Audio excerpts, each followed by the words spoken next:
Hi guys, kamusta? Ngayon ulit ako mag-upload. Sana matapos ko to. Actually, itong video na to noong June pa. Ngayon ko lang may edit. So, nandito ako ngayon sa simbahan. Dumaan muna ako dito para magsindi ng kandila. Pupunta ako ng Yamisan. Bisitahin ko si Lola. Si Lola yung alaga ko before. Ayan. Noong time na to medyo mabigat-bigat pa kasi sa pakiramdam. So kailangan ko mag-share ng thoughts sa kanya. So tara guys, samahan niyo ako. So from Ningguan Station to Shibai Station, red line lang sila guys. Ayan, exit 1. Papuntang Yangmisan National Park. So ako alam pala mag-isa guys ngayon. Kasi mas prepared ko mag-isa. And gusto ko mag-share ng thoughts kay Lola. So, one-on-one kami. Kahit hindi siya mag-response. So, from exit 1, then follow nyo lang itong direction. Diretso lang yan. Then, may makita kayong bus station. Then, sa video na to, may kita nyo yung bus number. Pakitignan na lang. So, yun. Marami kasing ganap this year.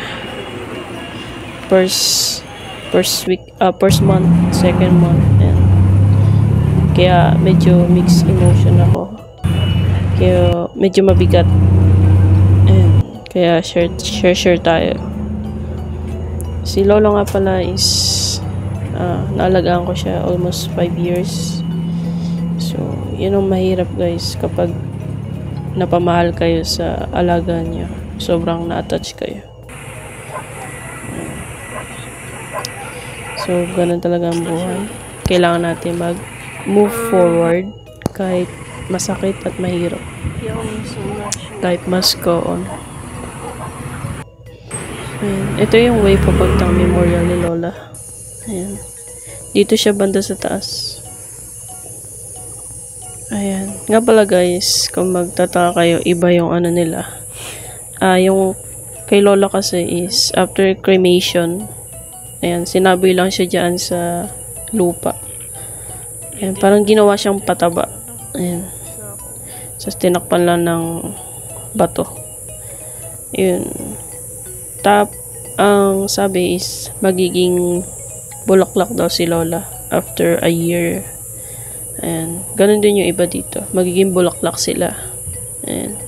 Maganda yung place, saka malamig. Ayan. So, bumaha na guys. Kaya hindi ko na binidyohan. Ito nga pala si Lola ko. Ayan. Cute niya, diba? So, ayan. Pabalik na ako. Hindi ko na binidyohan guys. Ayan. Pababa. Hapon na ako pumunta dito eh. Ayan. Tapos, sa gabi, kikitain ko later yung anak niya. Ayan, niyaya ko mag-dinner. Ayan. Birthday din niya kasi kinabukasan. Pares kami ng month of June. Ayan. Kasi yun din ang kasama namin sa bahay. So, invite nila ako. Hi Lola. Ayan guys, magiging bulaklak sila. So, ang dami kong realization sa mga bagay na ganito. So, kaya kailangan natin i-appreciate kung ano meron tayo guys. Yun, saka enjoy life. Yun talaga. Kahit may mga problema, tuloy lang, laban lang. Kasi napakaiksi ng buhay. And,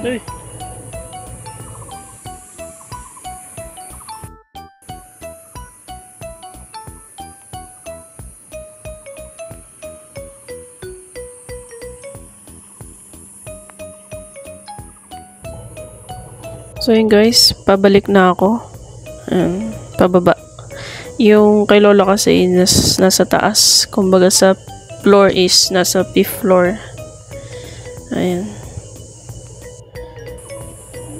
Maganda dito, nakaka-relax din. So yun guys, habang papunta ako ng bus station.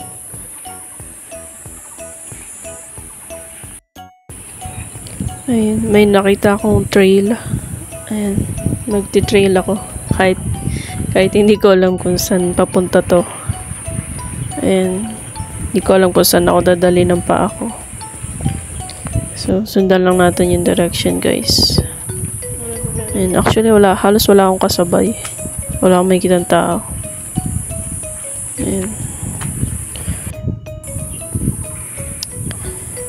Ayan. Minsan, kailangan din natin i-apply sa buhay yung mga ganito yun. Yung mahirap talagang mas-stuck doon sa isang sitwasyon. Pero, kailangan mong umabante. Kahit masakit at mahirap. Ayan. Kumbaga, hindi mo nga malalaman kung hindi mo susubukan. Then, on your way, dun mo ma-realize yung mga bagay-bagay. Ayan. Maraming realization sa buhay. Kaya, minsan, mas okay din maggala or mag-travel alone. Ayan. Peace of mind. Dito mo makukuha. Ayan. Sa bundok. Ayan. So, syempre, abang nag-edit ako, alam ko na kung saan papunta. Ayan, dyan tayo pupunta. Sa geothermal. Ano siya? Medyo maano yung amoy, guys. Kaya, mas okay magdala kayo ng mask. Ayan.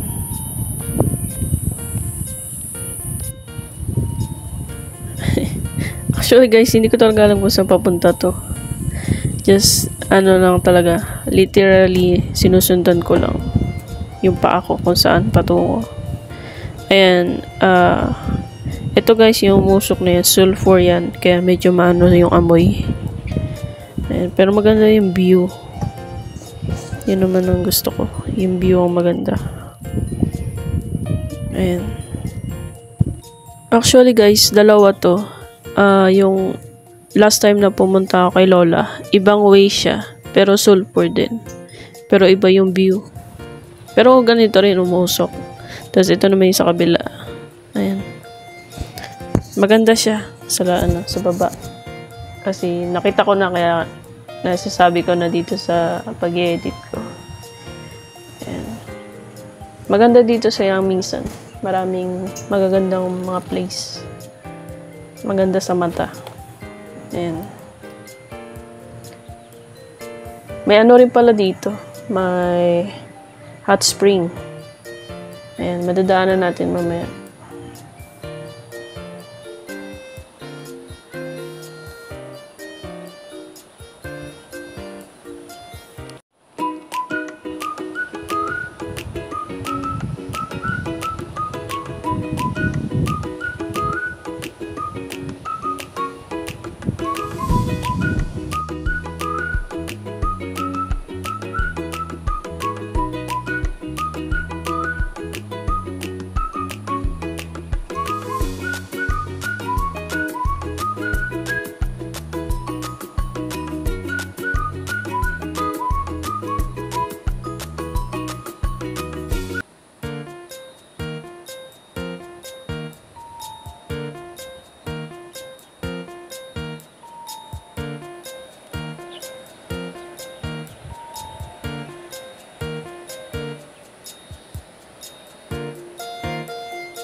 Diba tayo guys?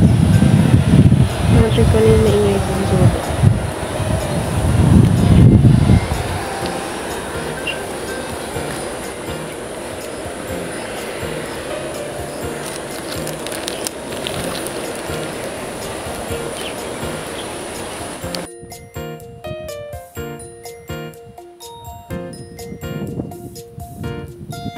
So ayun, may mga nakasalubong na rin ako. Mga ano rin sila, tourist. I'm not sure kung Korean or Japanese sila. Ayan.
So guys, punta kayo dito. Maganda rin. Nakaka-relax. Hindi ko lang siya gaano nalibot kasi paalis na rin ako. Pag pahapon na rin to, pa 5 na. Eh, magkikita pa kami na anak ni Lola. Dinaanan ko lang to. First time ko lang din dito kasi yung nakaraan sa kabila naman.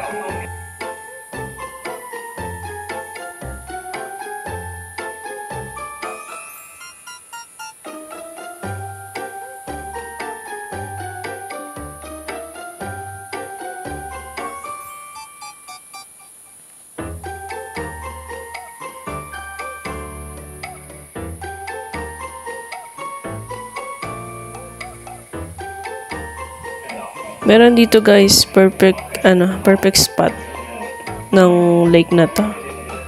So madadaanan natin mamaya.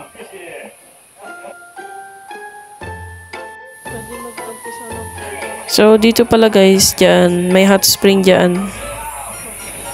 And pero I'm not sure kung magkano kasi hindi naman ako nagpunta.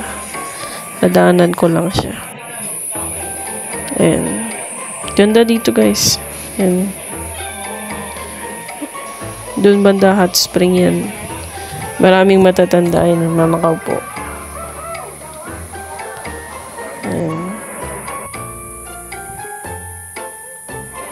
Ayun. Malaking park to guys. Ayun. Daming tambayan. Nakaka-relax din kasi siya.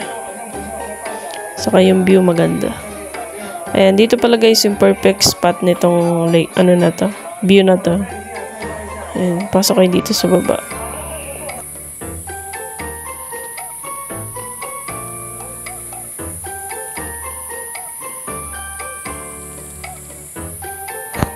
So, yun.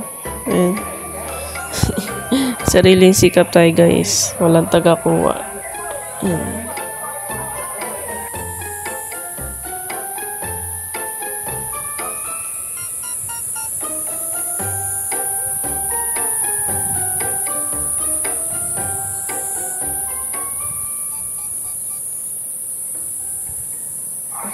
So yun, inantay ko lang umalis yung tao. Madaming tao kanina dito eh. And paalis na rin to si ate. Ganda ng view guys. Rains.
So guys, pauwi na pala ako nito. Diretso lang kayo sa bus station. Makikita nyo naman yung direction yan. Makikita kayong bus stop dyan.